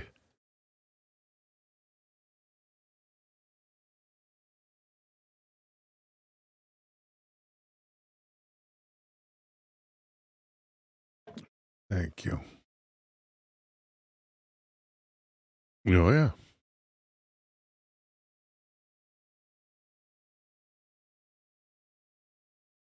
Again, he did not view werewolves as imaginary creatures, but as a genuine condition caused by demons. His books contain details and strong opinions. He saw himself both as a researcher and a crusader against evil. Most professors laughed at Montague's ideas, but he found many readers interested in the supernatural. He corresponded with people interested in occult studies in Britain, but he mocked contemporary spiritual practices and magical rituals. Unlike other occult figures such as Aleister Crowley, Montague styled himself as someone who was traditional, defending the old belief that evil existed, that witches served Satan, and the undead walk among us. Montague never married and generally lived alone, but was widely known in Richmond, Surrey, where he settled later in life. He was frequently spotted at Richmond Library, requesting rare books or borrowing books from his own extensive collection. Borrowing books from his own collection. Maybe he had a collection there. I think they did mention something about a library. Visitors to his house sometimes would observe his strange ways, but also how philanthropic and passionate he was about knowledge. His home was filled with rare books. It was more museum than a house. Or more a museum than a house. Montague, for all his theatrical get-up, was deadly serious about the work. He viewed himself as waging a spiritual war in the contemporary world that had ceased believing in the supernatural. Not believing in monsters was not being smart to him. It was being blind to the truth. His mission was not to amuse people, but to alarm them. He expired at his house in Richmond suddenly on August the 10th, 1948. And his unalivement, like much of his life, was somewhat controversial. The local Catholic Church would not hold a public funeral service for him because they did not know whether he was a priest. Instead, a private ceremony was conducted, and he was interred in Richmond Cemetery. For years, his grave sat without a head marker, nearly forgotten. It was not until the late 1980s, that would be more than a century, folks, that fans of the occult, Sandy Robertson and Edwin Pouncey, erected a proper head marker for him. The words they had chosen for his grave could not have suited his life better. Tell me strange things. It was a fitting tribute to someone who devoted his life to finding and sharing strange and obscure stories lurking in the shadows. Come to think of it, when it comes to time to chisel my head marker, writes the author, tell me strange things would probably apply to me as well. Today, Montague Summers has an unusual place in the history of the occult. Some write him off as a kook, but others hail him as a trailblazer. He was certainly invested in the world he believed was out there. A world of witches and vampires. A world where the ancient struggle between good and evil was playing out beneath the fabric of ordinary life. Well, it was either actually occurring or metaphorically occurring. So it was occurring. Therefore, it was occurring. All right, guys, it is now time for, at 44 past the hour, our next suggestion. And that is from? By the way, thank you, T. Plateau. Thank you, Verpine, for that suggestion. I missed a suggestion. No, I didn't. Yes, I did. No, I didn't. No, I didn't. Next up, a suggestion from Rhino Rex. Yes, I did. No.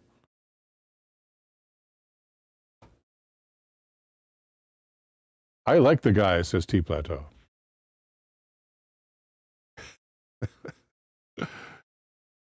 Thank you, Verpine.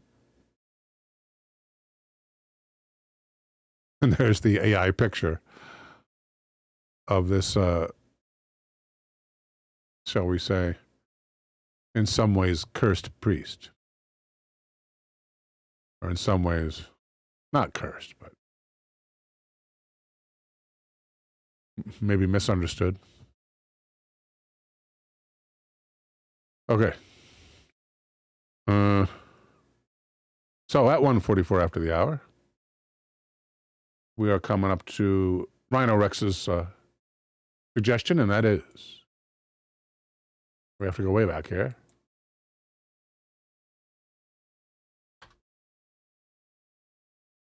And I just got something different. That was a link. That was a link. Wait a minute. No. Something's not right. You got to get Verpine's idea here. Come on, Verpine. There it is. No, that is Verpine's idea. Rhino Rex's idea.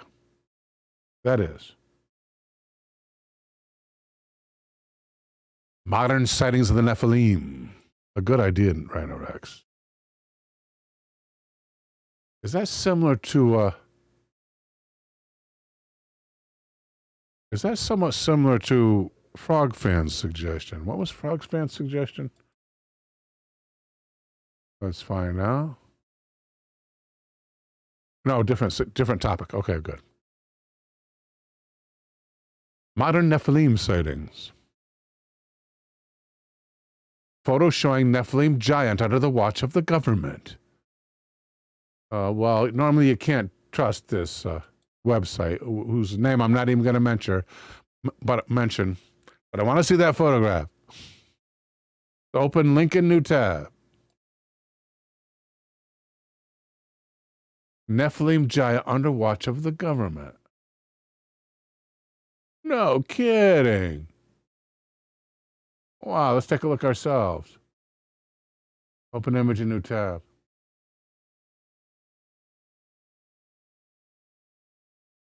That's supposed to be one of the Nephilim. There were giants in the earth, right?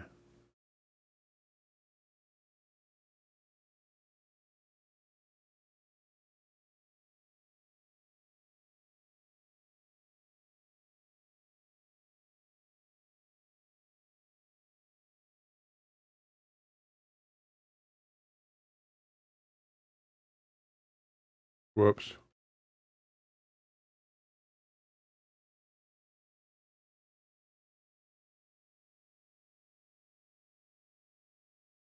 And what about the people at the bottom? How do they look?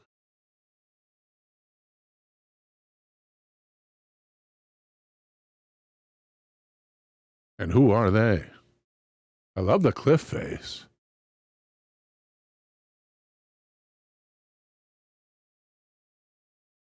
Looks like extras from an episode of The Twilight Zone. Those crazy masks that guy made for the series. That very talented makeup artist there. I forget his name. Rhino Rex says, the Nephilim look like me if I miss a day shaving. I can't remember his name. I wish I could. He also did masks for Planet of the Apes. The original series, the original movies. That's supposed to be a real Nephilim. Okay, let's find out. I'll get rid of this. Evidence of biblical giants found in northern Israel. Now we want contemporary. Are there descendants of the Nephilim? Well, we are the descendants of the Nephilim. Maybe they mean, are there descendants that are as tall as the Nephilim in the world today? Who are the Nephilim, and are their descendants still in the world?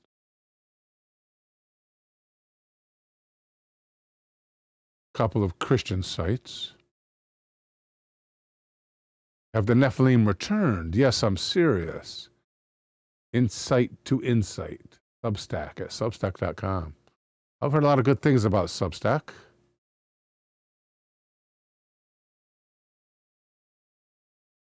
Modern theologians suffer the same self-censorship as modern scientists. They ignore what they can't explain.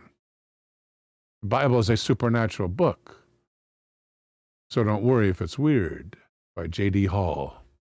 Have the Nephilim returned? Yes, I'm serious. At insighttoinsight.substack.com.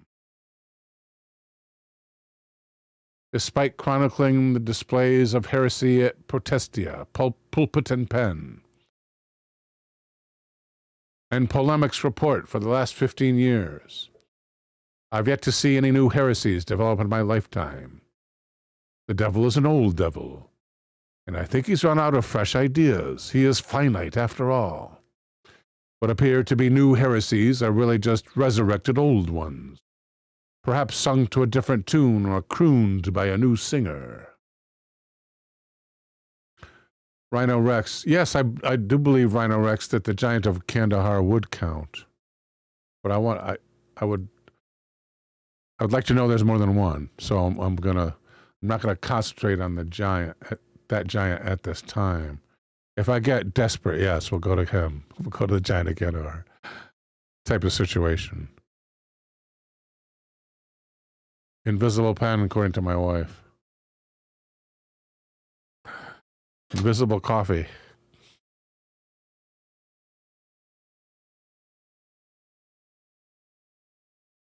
The world does not stop because our understanding of certain things is limited.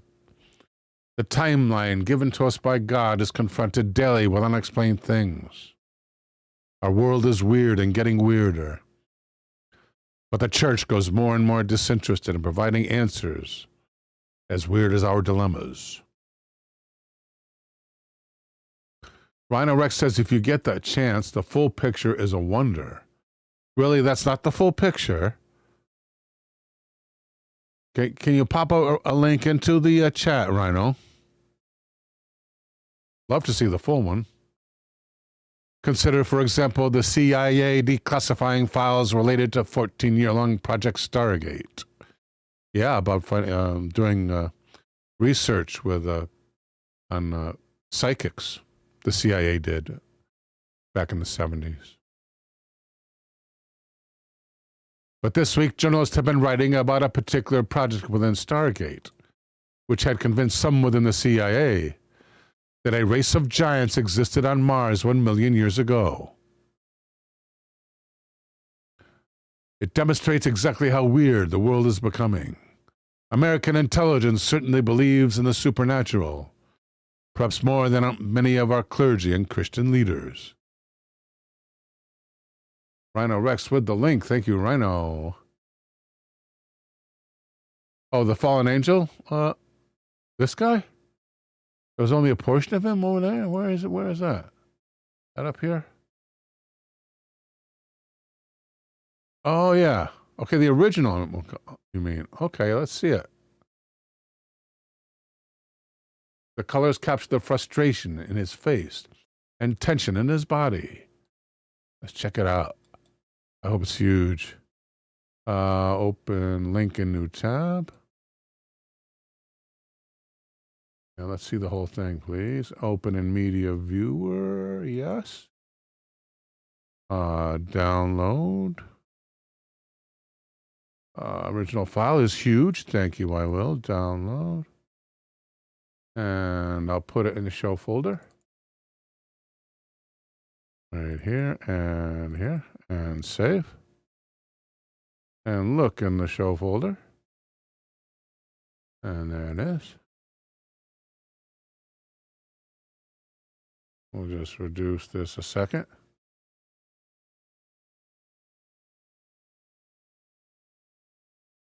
Okay, so let's bring it over here. Let's see the comment again. Comment is frustration in his face and tension in his body.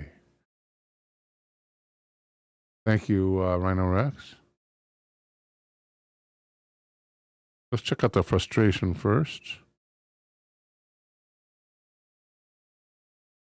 I would say apprehension and fear, wariness. I don't know if I'd say frustration just off the top of my head. Why can't I do this the right way? There we go. Oh, darn it. A work of art. If I did that at the gallery, they'd arrest me. There we go.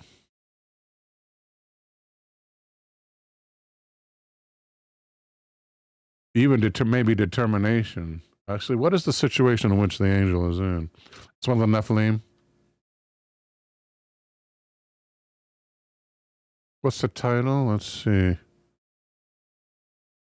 Title is Fallen Angel by Alexandre Cabanel, 1847. Fallen Angel. Where'd it go? Where'd it go? Here. Fallen Angel. So yeah, Nephilim. The Nephilim were fallen angels, right? Cowering from the other angels, Crowman notes. Rhino X says he always reminded me, almost as a child that's been scolded and can't do anything about it, as the other angels fly away. Yeah, maybe a little petulant, childish look to the, and maybe hiding.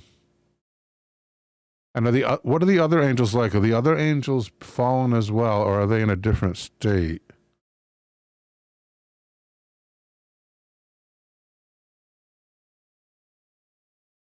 They're clutching each other.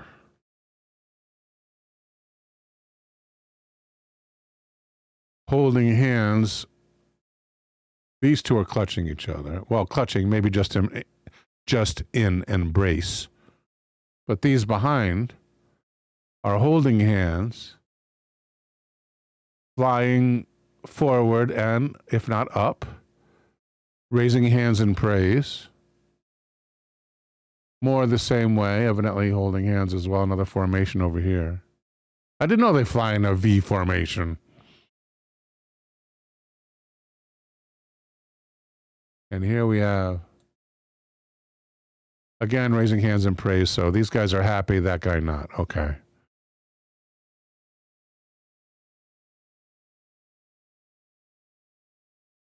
Petulant, maybe I might call it. A petulant look.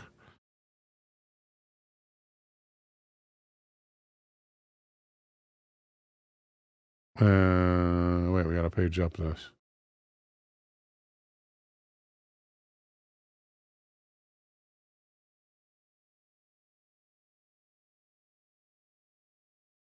Oh yeah, I'd say petulant, and he's crying like a little kid. Yeah, I'd have to agree with Rhino Rex. Is he cowering like Colin says? Is that cowering? Probably in a childish way. Boy, I drank too much coffee. I am zooming. I often zoom when I drink too much coffee. I don't often. Show night's about the only night I drink coffee. And I'm zooming now. Crowman says, inspiring me to do some biblical music again. That I'd love to hear, sir. Colin, of course, a master composer. The Crowman, that is. Okay, let's go back to the topic. Where is they? The Nephilim, right. Where is it? That was Montague. Fallen Angel. Heresies. There we go. Insight to insight. In partnership with Protestia, we're republishing my baptism catechism book.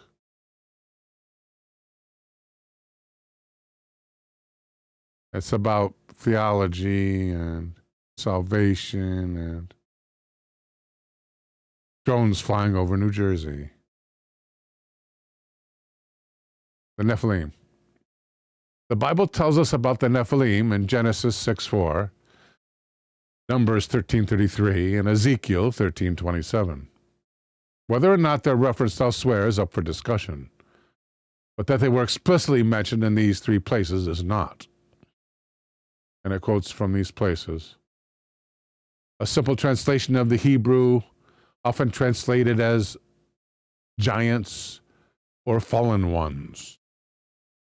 The Socinians simply argue that sons of God refer to the physical lineage of Seth, from whom the promised Messiah would come, and the daughters of men refers to the lineage of Cain, who was cursed, and that nothing supernatural or extraordinary is implied at all.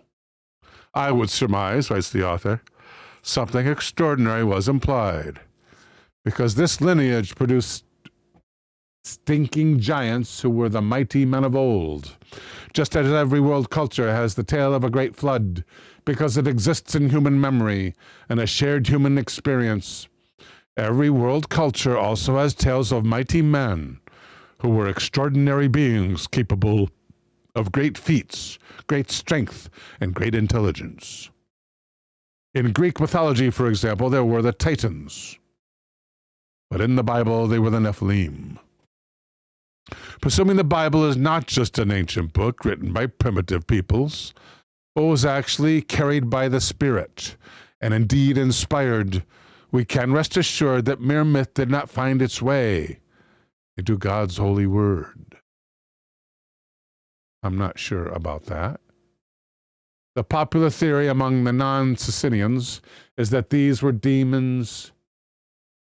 Is that these were demons. Angels are referred to as the sons of God repeatedly in Scripture, as through some capacity mated with human women and created, and who through some capacity mated with human women and created giant, strong, smart super babies. It is for this reason, some surmise, that Christian says Noah was pure in his generations. And one reason God flooded the world was to prevent Satan from demoning up the human race, which could possibly thwart God's plans to bring the Messiah through the seed of woman as promised in the creation account. That's a deep paragraph, so read it twice maybe, yeah. A lot of details there, but I'm not going to stick around. It is very likely that Satan, knowing the prophecy that a human child would crush his head from Genesis 3:15. Collins says he just did something massive called the Tainted Saint, but will be done with it possibly in a few weeks. And it was inspired by the passing of the Pope. That sounds excellent, man. I'd love to hear that one. Demoning up, says T. Plateau.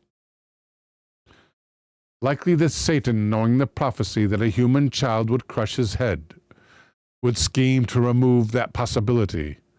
But the theory that the flood would prevent further Nephilim is refuted by their reappearance in Numbers 13. While it's largely assumed that demons do not have access to a physical body after the Genesis 6 account, unlike non-fallen angels, who seem capable of manifesting a body, it's unclear how demons would be back to their own tricks again, creating Nephilim babies. Collins says, no, I had to withhold it because of the Pope's death out of respect. Oh, not inspired by, but unfortunately delayed by. Right. Well, the traditional term is 1 year, but in today's news cycle,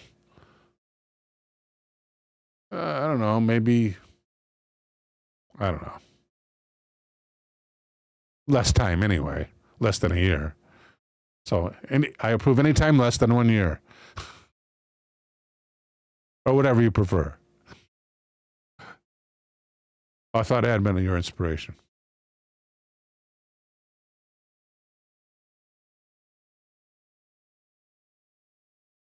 Demons, of course, possess human beings because they want to sin. And the best sins are of the flesh, in the opinion of the author. Once possessing a person, they are free to engage in intercourse, adult substances, and rock and roll. Some theologians over the millennia have suggested, were there theologians 2,000 years ago? How old is the, what would you call it? Position of theologian? How old is the, what of theologian? How long have there been theologians? Let's ask AI.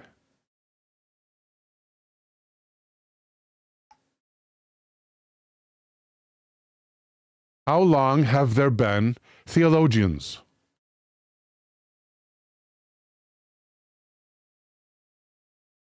Yes, since ancient Mesopotamia, 3,000 years before Christ.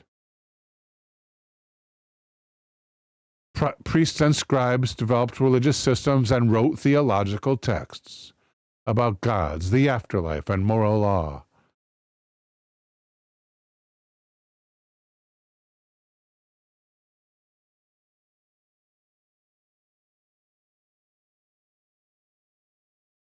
Okay, back to the story. See if I can find it. I'm thinking here. Or here. Yes.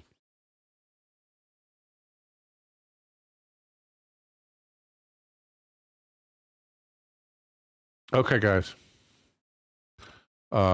Thanks for all the suggestions. Thank you in particular for this past suggestion, Rhino Rex. And don't forget, coming up this Wednesday, hosted by Gotcha Man, it is movie night on Twitch. Try Twitch. On Twitch only. Featuring these two flicks at 9 p.m. Eastern, 6 p.m. Pacific.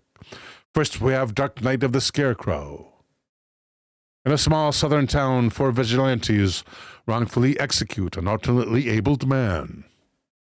But after the courts set them free, mysterious accidents begin to kill them off, one by one, followed by Sorcerer, in which 4 men who are down on their luck and from different parts of the world agree to form teams and risk their lives, transporting boxes of unstable dynamite across dangerous Latin American jungle.